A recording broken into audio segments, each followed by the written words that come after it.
Polda Bali diinisiasi Ditintelkam Polda Bali melakukan silaturahmi dengan Ketua MDA Kota Denpasar di Warung Minadir Renon. Dalam kegiatan ini dilaksanakan diskusi terkait peran desa adat dalam mendukung pencegahan pemberantasan penyalahgunaan dan peredaran gelap narkoba atau P4GN dan legalitas pararem atau aturan adat Bali dalam hukum formal. Bahaya narkoba di Bali tak hanya ditangani oleh pihak kepolisian RI Polri dan Badan Narkotika Nasional BNN, namun kini juga diperhatikan oleh banyak desa adat. Karena itu, elemen masyarakat dan peran majelis desa adat dipandang strategis. Upaya pemberantasan penyalahgunaan dan peredaran gelap narkoba dapat dicapai dengan hasil maksimal apabila dilaksanakan secara terkoordinasi dan terintegrasi dengan melibatkan seluruh elemen masyarakat. Kegiatan pembinaan dan sosialisasi penyalahgunaan narkoba yang memiliki arti yang sangat penting dan strategis dalam upaya untuk mengoptimalkan pemberdayaan potensi masyarakat untuk terlibat secara langsung dalam pencegahan penyalahgunaan narkoba. Diharapkan ke depannya dengan adanya dasar hukum berupa hasil keputusan Paruman Desa Pararem yang telah dibuat akan meningkatkan kekuatan desa Pakraman dalam upaya pencegahan penyalahgunaan dan peredaran gelap narkoba di wilayah mereka masing-masing. Kegiatan ini bertujuan untuk menjalin silaturahmi kolaborasi dengan MDA Kota Denpasar agar berperan aktif mendukung Polda Bali dan program Asta Cita pemerintah untuk mencegah dan memberantas peredaran narkoba dan menciptakan situasi Kamtibmas yang kondusif selama Ramadan dan Idul Fitri 2025.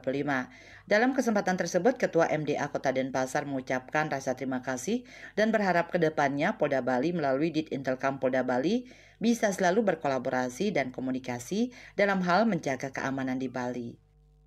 Nah, kami hadir pada acara hari ini diundang dari Polda Bali dalam rangka untuk memberikan dukungan dan kami memberikan apresiasi yang sangat baik dan tinggi sekali terhadap adanya keinginan untuk melakukan kolaborasi, bersinergi, berkoordinasi dalam penanganan pemberantasan narkoba yang ada di Provinsi Bali, khususnya di Kota Denpasar.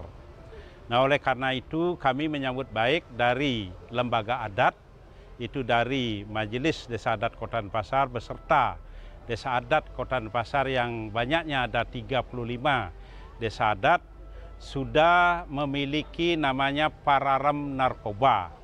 Nah, dengan pararem ini kami ingin nanti akan sinkronisasi, harmonisasi dengan hukum positif, terutama undang-undang narkoba, untuk melakukan pencegahan terhadap peredaran narkoba. Kami sangat apresiasi ketika dalam hal mewujudkan kasukertan desa adat, meningkatkan, memperkuat tugas dan fungsi kedudukan desa adat itu sendiri. Tentunya di desa adat harus mulai mengantisipasi, menjaga kemungkinan yang terjadi di desa adat itu. Tentunya membuat regulasi atau peraturan yang disebut dengan pararem yang mengatur terkait dengan pengaturan untuk memerangi narkoba ini. Tim Liputan melaporkan.